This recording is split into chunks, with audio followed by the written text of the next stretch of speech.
ये हम वृंदावन की बात करते हैं।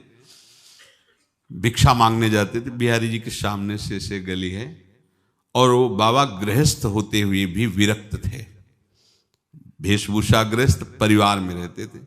अलग उनकी कुटिया थी, रात दिन आराधना, सुबह यमुना जाना, स्नान करना, वहाँ आराधना करना, बिहारी जी की आरती में सम्मिलित होना और संतों को भगवत भाव से मानना।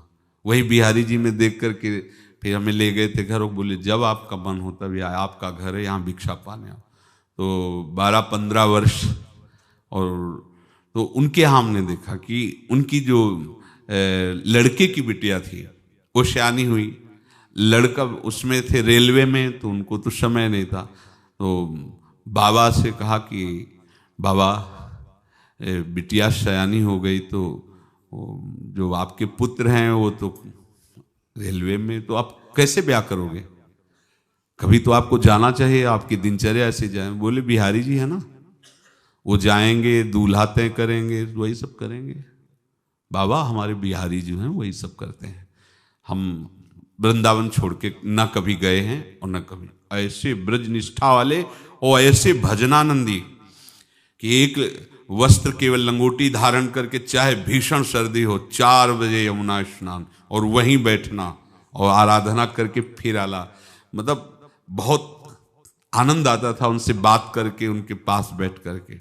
ऐसा ही हुआ, एक परमहंस जी जो आते थे ना इधर, वही लिवा के लाए, एक इंजीनियर लड़के घर लिवा के लाए, और उनसे कहा कि ये इंजीनियर है, गुड़गांव में है और हम पर श्रद्धा रखते हैं, आप अपनी बेटी का ब्याह कर दो।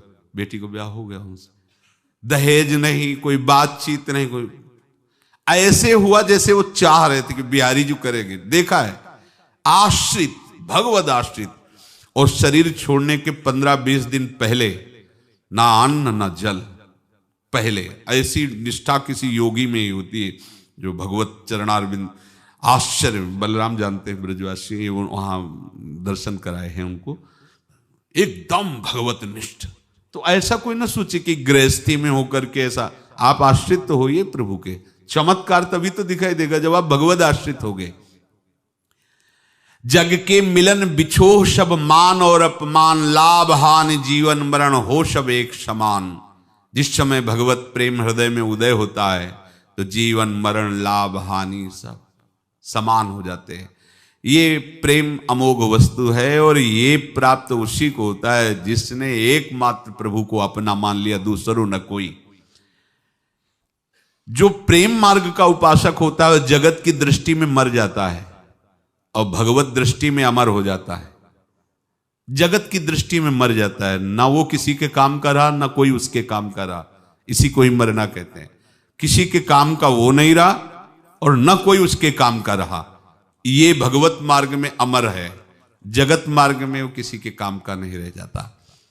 विषय जगत में हो मरण, प्रभु में जीवन नित्य। मिथ्या सत्ता असत की मिटे, प्रकट हो सत्य। जहां मिथ्या जगत से संबंध हटा तो सत्य भगवान हृदय में प्रकाशित हो गए। कितने मिनट के लिए? बोले रहे निरंतर नित्य हरि, बसे हृदय सुचिधाम। पल भर हो न बिलग कभी, मिले रहे अभिराम। निरख निरख निरुपम नवल, नख शिख नंद कुमार।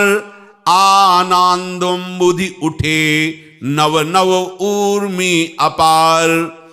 मिथ्या जगत के संबंध बहुत जोर से पकड़ रखे, इनको मिटाना थोड़ा कठिन लग रहा है। अगर मिटा दे तो भगवत संबंध जो है वो प्रकाशित हो जाए।